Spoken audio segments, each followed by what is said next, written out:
Welcome to మహా news. నేను మహాలక్ష్మి. హిందూపురం నుంచి బాలకృష్ణ తప్పుకుంటారా?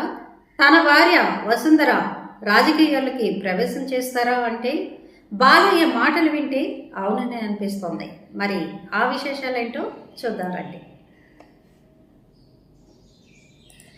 హిందూపురం పేరు చెప్తేనే తెలుగు తమ్ముళ్లకు ఆనందం కలుగుతుంది. దాని పేరునే వారు మార్చేశారు. అది నందమూరిపురం అని కూడా ముద్దుగా పిలుచుకుంటారు. దానికి కారణం టీడీపీ పుట్టాక అక్కడ మరో పార్టీ గెలిచింది లేదు. అన్నిటికంటే కూడా నందమూరి కుటుంబమే ఏకంగా 7 సార్లు గెలిచిన నియోజకవర్గం అది. అన్న ఎన్టీఆర్ 3 సార్లు ఎమ్మెల్యేగా గెలిస్తే ఆయన రికార్డుని తాజా గెలుపుతో ఆయన కుమారుడు బాలకృష్ణ సమం చేశారు. ఇక ఒకసారి నందమూరి హరికృష్ణ కూడా ఇక్కడ గెలిచారు.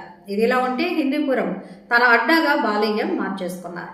ఆయన వరుసగా 2014, 2019, 2024 ఎన్నికల్లో గెలిచి సత్తా చాటారు. ఇక ఆయన అన్స్టాపబుల్ అని అంటున్నారు రాజకీయ సీనియర్ నేతలు.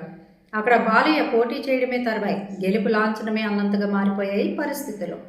అదేవిధంగా చూస్తే సరైన ప్రత్యర్థి పార్టీలు కూడా హిందూపురంలో లేవని చెప్పారు. వైసీపీకి కూడా లీడర్షిప్ సమస్య ఉంది. మొత్తానికి చూస్తే హిందూపురం ఇక ఎప్పటికీ బాలయ్యదే అని అంటున్నారు రాజకీయ విశ్లేషకులు. ఇక ఆ మాట ఎవరో కాదు, సాక్షాత్ టీడీపీ అధ్యక్షుడు ముఖ్యమంత్రి చంద్రబాబు నాయుడు కూడా అనేశారు. బాలయ్యకు పద్మభూషణ్ దక్కిన సందర్భంగా చంద్రబాబు మాట్లాడుతూ బాలయ్య సినీ సేవా రాజకీయ రంగాల్లో తనదైన శైలిలో రాణిస్తున్నారని పొగడ్తలు కురిపించారు చంద్రబాబు. ఇక బాలకృష్ణ 3 సార్లు హిందూపురం నుంచి ఎమ్మెల్యేగా గెలిచారని ఇది మామూలు విషయం కాదని చంద్రబాబు అన్నారు. ఆయనది ఎప్పటికీ హిందూపురం అని కూడా చంద్రబాబు స్పష్టం చేసేశారు. అంటే బాలయ్య వద్దు అని చెప్పాలే తప్ప ఆయన పోటీ చేసినన్నాళ్ళు టికెట్ ఖాయమని ప్రకటించేశారన్నమాట. ఈ సందర్భంగా ఒక కొత్త విషయాన్ని కూడా సీఎం చంద్రబాబు నాయుడు చెప్పారు. బాలకృష్ణ తన వద్దకు వచ్చి హిందూపురం టికెట్ని తన భార్య వసుంధరకి ఇవ్వమని అడుగుతూ ఉంటారన్నారు. అయితే అది ఆమెను మెప్పించడానికా నిజంగానా అన్నది తనకు అర్థం కావడం లేదని చంద్రబాబు అన్నారు.